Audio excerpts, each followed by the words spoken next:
So it's almost Christmas, and this year there are lots of movies battling for the I want to sit in the dark and not talk to my family anymore box office bounty that Christmas tends to bring. There's the new Sherlock Holmes movie, a romantic comedy with Meryl Streep and Alec Baldwin, there's Avatar, the long-awaited Alvin and the Chipmunks, The Squeakquel. And there's Invictus, the feel-good movie starring Matt Damon and Morgan Freeman, the inspirational story of Nelson Mandela and the South African rugby team. Inspirational to some, sure, but not to the John Birch Society, who have posted an article about the new Matt Damon movie on their website, which declares that, quote, Mandela is nothing more than a communist terrorist thug. We talked about that article and about the John Birch Society itself on this show last week, when it was announced that the John Birch Society would be a co-sponsor this year of CPAC, the big influential conservative political action conference, which takes place every spring. That communist conspiracy that they wanted to rout in their fevered imaginings included President Dwight Eisenhower. According to the John Birch Society at the time, Ike was, quote, a dedicated, conscious agent of the communist conspiracy. The John Birch Society also contended that fluoride being added to drinking water was a communist mind control plot, and they contended that the secret conspiracy to destroy America encompassed everything from that darn fluoride to the League of Women Voters and the Civil Rights Act. The John Birch Society was in fact so opposed to civil rights that they responded to the Supreme Court's Brown v. Board of Education decision to desegregate schools with billboards calling for the impeachment of the Supreme Court's Chief Justice. Now, the John Birch Society came after us for that last week, saying that we totally got it wrong. For example, they're claiming now that their campaign to impeach Earl Warren was not for his role in ending discrimination against African Americans in the South. They said it had nothing at all to do with that. It had nothing at all to do with the Supreme Court's decision to desegregate schools. You know, if I were in the John Birch Society today, I would want people to think that, I hadn't wanted to impeach a Supreme Court justice because of Brown v. Board of Education. I wouldn't want anybody to think that. I understand. Unfortunately, there is a record here. There's an actual record of what the John Birch Society said it was doing at the time and why. Quote, the communists had used the racial question as grist for their mills for 30 years and ground out nothing but amazing disappointments for themselves. Not until the Supreme Court decision of May 17th, 1954, Brown v. Board, did they even begin to make any headway in their nefarious aims. And that defiant reversal simply by judicial decree of our long-established law is quite justly known as the Earl Warren decision. But wait, there's more. Quote, the fact that Warren could remain on the Supreme Court after such arrogant disregard of the Constitution, of the principles of English American law, and of his own oath of office, as were shown in the school segregation cases, was decidedly reassuring to the liberal establishment. It encouraged communists and their dupes and sympathizers. The John Birch Society, co-sponsor of this year's CPAC, wanted to impeach Earl Warren for desegregating schools.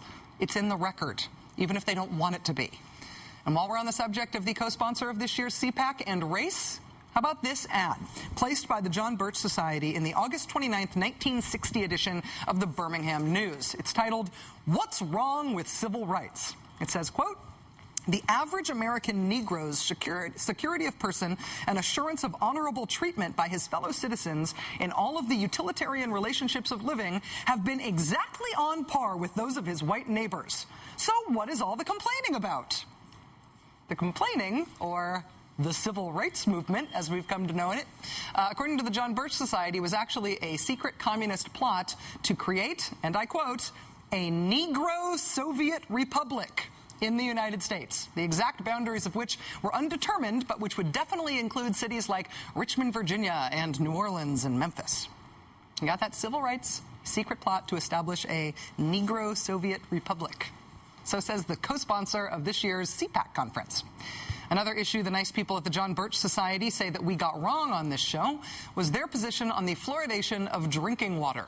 In their online retort to our segment from last week, the John Birch Society said it never labeled the fluoridation of water as a communist mind control plot. Because that sounds crazy, right?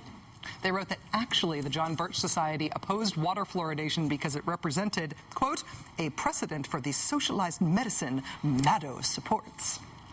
I know they would love that to be true, but Well, here's a page from the March 1960 John Birch Society Bulletin. You'll see that there is a section here at the bottom of page, do we have that here? Yeah. A section at the bottom of page 13 titled, How to Defeat Fluoridation in Your City.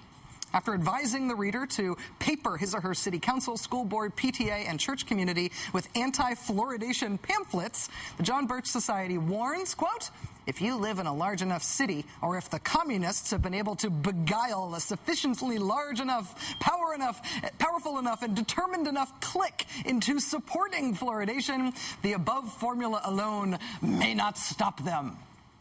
Dude, John Birch Society, you may wish you hadn't said that fluoridation was a secret communist plot, but you did in writing, and we have a library card.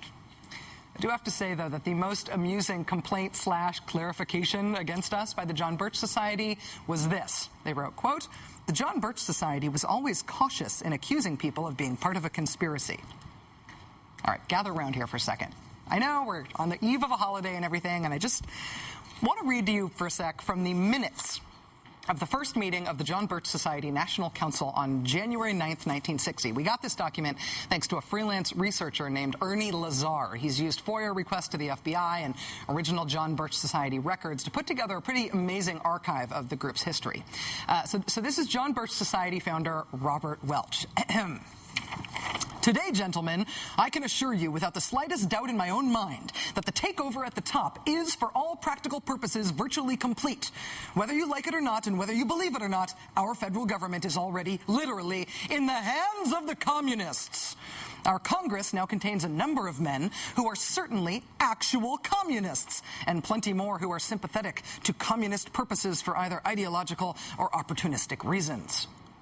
He then lists a number of contemporaneous members of Congress at the time, including John F. Kennedy and Hubert Humphrey, and he says they're definitely commies, or at least commie simps.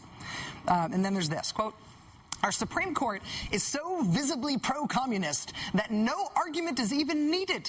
Our State Department is loaded with communists from top to bottom, to the extent that our roll call of ambassadors almost sounds like a list somebody has put together to start a communist front.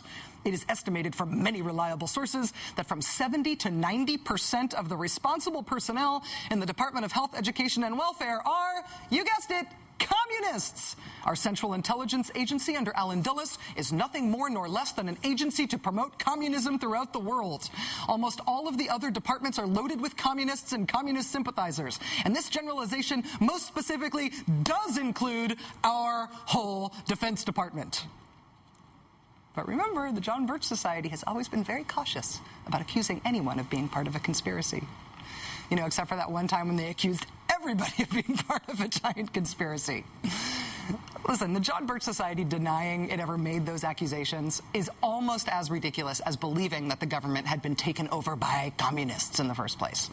So CPAC and the modern conservative movement choosing to ally itself with these guys, letting these guys co-sponsor a mainstream conservative event like the Conservative Political Action Conference in February, I mean, that's just ridiculous. It's, well, wait.